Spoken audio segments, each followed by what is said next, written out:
तो अभी से कुछ टाइम पहले बहुत ज़्यादा न्यूज़ में फैले हुए थे क्यूबेक के कॉलेजेस, और उसका रीज़न ये था कि दिसंबर में 10 कॉलेजेस थे जो प्राइवेट कॉलेजेस थे वो सस्पेंड हो गए थे वीज़ा के लिए। इमिग्रेशन ने कहा था कि हम अभी इनके वीज़ा प्रोसेस नहीं करेंगे, और काफ़ी टाइम हो गया था, कोई अपडेट नहीं आया, तो इसलिए काफ़ी न्यूज़ में था क्योंकि वो बच्चे परेशान हो रहे थे कि हमारा क्या होगा, क्योंकि they started there education in India. तो जैसे आपको पता है कि अभी भी कोविड की सिचुएशन ज़्यादा अच्छी नहीं हुई है किसी भी कंट्री के अंदर, एंड अभी वैक्सीनेशंस लगनी बाकी हैं। तो उसी रीज़न के कारण हम चाहते हैं कि जो न्यू इमिग्रेंट्स प्लान कर रहे हैं यहाँ पे आने को, या उनकी फाइल्स लॉन्च हो रखे हैं या एक्सेप्ट हो भी चुकी हैं, दे हैव टू प्रिपेयर कि अगला स्टेप उनकी लाइफ में क्या होना चाहिए यहाँ पर आकर। तो उसी रीज़न के कारण हम यहाँ पे 10 to 15 वीडियोस का एक टाइमलाइन सेट करना चाहते हैं कि आज से 1 से 2 महीने के अंदर हम 15 वीडियोस आसपास शेयर करेंगे आपके साथ, जिसके अंदर सारी इन्फॉर्मेशन होगी कि आप यहाँ पर आएँ तो यहाँ पर आपके लिए वो लाइफ एक न्यू ना लगे आपको। It has to look like कि आप यहाँ पे पहले जी चुके हैं हमारी ज़ुबानी। तो आज हमारा पहला टॉपिक रहेगा यहाँ पे कि कॉलेज आप कैसे चूज़ कर सकते हैं अपना, एंड उसके लिए let's get into the video. तो जैसे कि हमने आपको बताया है कि हमारा आज का टॉपिक है कि आप अपना कॉलेज कैसे सिलेक्ट कर सकते हैं। तो इसके अंदर एक बहुत ही बेसिक पॉइंट है कि आपको पता होना चाहिए कि आपका कॉलेज पब्लिक है या प्राइवेट कॉलेज है। एंड अब सेकंड पॉइंट अंकिता बताएगी। तो सेकंड पॉइंट, और जो कि बहुत ज़रूरी होता है, आपको चेक करना होता है कि जो आपका यूनिवर्सिटी है या कॉलेज है उसका एक डेजिग्नेटेड लर्निंग नंबर होना चाहिए। जितने भी इंस्टीट्यूशंस हैं जो कि मतलब एक्सेप्ट करते हैं इंटरनेशनल स्टूडेंट, उनका DLI नंबर होना चाहिए। अगर वो नंबर नहीं है, उस कॉलेज में आप मत आइए या उस यूनिवर्सिटी में मत आइए, रिगार्डलेस ऑफ द फैक्ट कि वो प्राइवेट है या वो पब्लिक है, क्योंकि प्राइवेट इंस्टीट्यूशंस के भी DLI नंबर्स होते हैं। डोंट थिंक कि अगर ये प्राइवेट इंस्टीट्यूशन है तो उसका DLI नंबर नहीं होगा, उनका भी होता है।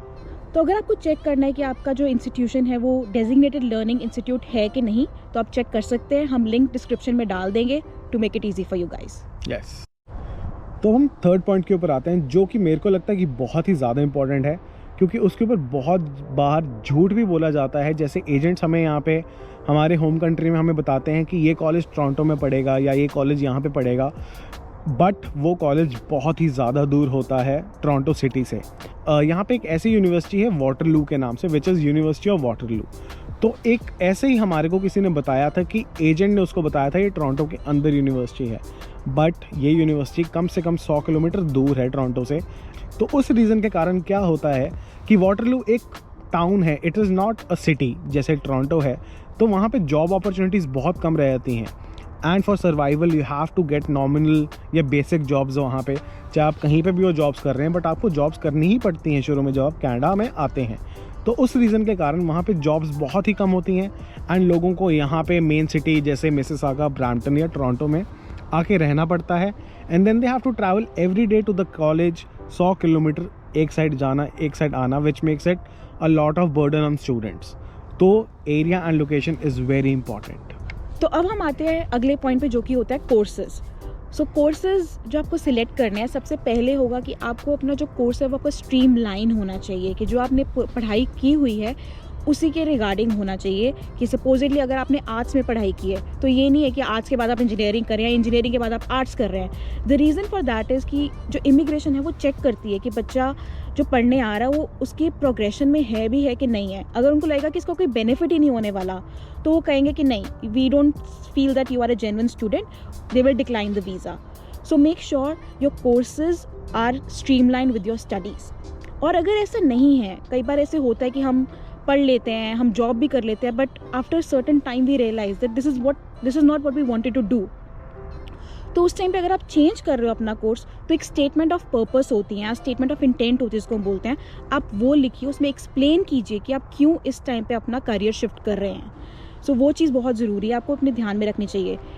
तो अगर आपको चेक करने कि आपकी स्ट्रीमलाइन कोर्सेज कौन से होंगे, किस कॉलेज में वो ऑफर होते हैं, तो स्पेशली ओंटारियो के लिए एक साइट हमें पता है, ओंटारियो कॉलेजेस करके, उसका लिंक हम डिस्क्रिप्शन में डाल देंगे। आप चेक कर सकते हो कि कौन से कॉलेज या यूनिवर्सिटी में आपकी फील्ड के रिलेटेड वो कोर्स ऑफर होता है। तो यस, अंकिता ने बहुत ही सही बात बोली है कि आप अपनी रिसर्च खुद भी करें, एजेंट के ऊपर डिपेंडेंट ना रहें। और यही मेरा 5th पॉइंट था कि यस, अगर आपको यहाँ पे कनाडा में आना है और यहाँ पे सेल्फ सर्वाइव करना है, यहाँ पे कोई एजेंट नहीं होगा जो आपके लिए कुछ करके देगा, या यहाँ पे असाइनमेंट्स नहीं है जो बनी बनाई मिल जाती हैं इंडिया में जैसे मिलती हैं। यहाँ पे चीटिंग का स्कोप बहुत ही कम होता है एंड यहाँ पे आके हार्ड वर्क ही काम आता है। तो इट्स बेटर कि अगर आप इंडिया से ही अपना हार्ड वर्क शुरू करें एंड अपनी रिसर्च पूरी करें, क्योंकि ऑब्वियसली जब आप 18 साल से ऊपर हो जाते हैं लोग आपको एक मेजर की तरह देखने लग जाते हैं वर्ल्ड में। तो हमारा 6 पॉइंट होता है जो स्पेशली मुझे लगता है कि बहुत ज़रूरी है आप लोगों को बताना, क्योंकि हम लोग सोचते हैं कि हमने 12th के बाद बैचलर्स ही करनी है, बैचलर्स के बाद मास्टर्स ही करनी है, पर ऐसा नहीं है। कनाडा में जितने भी कॉलेजेस हैं वो मोस्टली डिप्लोमा या पोस्ट ग्रेड डिप्लोमा ही ऑफर करते हैं and students prefer to come for those colleges only. तो ऐसा मत सोचिए कि 12th के बाद मुझे बैचलर्स ही करनी है। आपको अगर डिप्लोमा कोर्स मिलता है प्लीज़ टेक इट, ऐसा नहीं होगा कि वीज़ा के चांसेस कम हो जाएंगे उसकी वजह से। तो अब हम इसके बाद आते हैं 7 पॉइंट पे, which is your post grade work permit. तो वो बहुत इंपॉर्टेंट होता है क्योंकि जब आपकी कॉलेज की जो आपकी पढ़ाई है यहाँ पे, जो आप डिप्लोमा या कुछ भी करने आ रहे हैं यहाँ पे, अगर वो 1 साल का है तो आपको 1 साल का ही पोस्ट ग्रेड वर्क परमिट मिलेगा।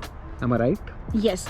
और अगर वो आपकी जो पढ़ाई है वो 2 साल या 2 साल से ज़्यादा है, then the maximum that you will be eligible for is 3 years of post graduate work permit.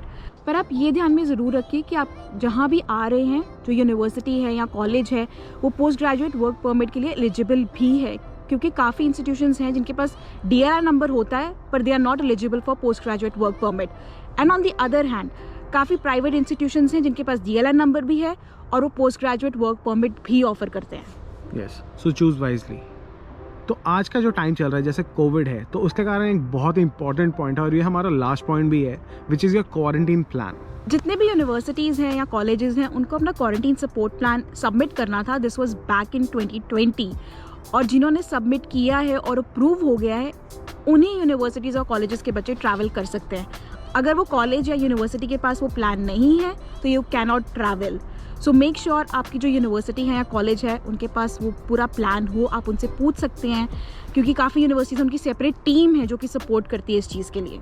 Yes, तो ये थे हमारे 6 to 7 पॉइंट्स जो हम आपके साथ शेयर करना चाहते थे कि आप अपना कॉलेज कैसे चूज़ कर सकते हैं। इसके अलावा अगर आपके मन में कोई भी पॉइंट आता है कि आपको लगता है कि हमें वो भी ऐड करना चाहिए था, please live it in the comment section below, cause आप उससे बाकियों की हेल्प भी कर रहे होंगे।